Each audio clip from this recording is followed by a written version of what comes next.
It's been an interesting couple of weeks, and so we're trusting that you are well. As you're well aware, we're in the thick of the fourth wave, and so everyone's waving here.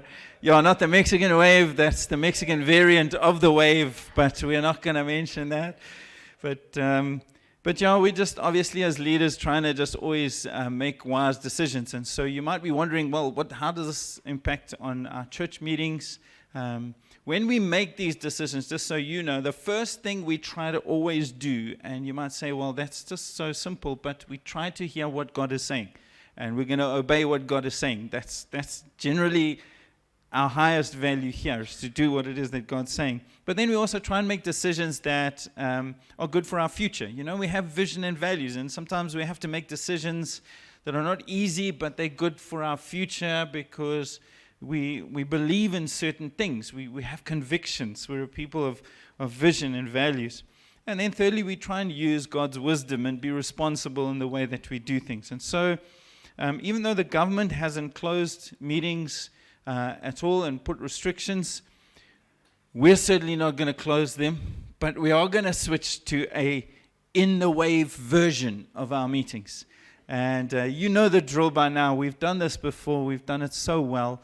You know, the protocols that we put in place here, sanitizing, washing hands, screening, all that jazz works really well. But there won't be coffees or kids ministry for the next 3 weeks or so, just for now. The band guys, the preachers, and the hosts will be broadcasting from here. And so if you feel like you just want to be around people, if you feel like you just want to worship with people, you're welcome to come. Obviously, we're asking you to make sure that you use wisdom. If you have symptoms, stay home, and just be wise. Amen? We love each other. We love our families. We care about each other. And so we do these things because that's what we feel is important. Can I encourage you, stay connected, communicate. It's called WhatsApp, right, Uncle Segi? No, WhatsApp. Use it. Read your messages. Don't just read the first line of WhatsApp, because that's our main form of communication. Although we put it on Facebook and everywhere else, we try and keep you informed as much as possible without trying to spam you. You know, we don't want you blocking us and deleting and unfriending and what. But information is important, and so you need to know what's going on when. You'll get these messages sent out to you with all the details.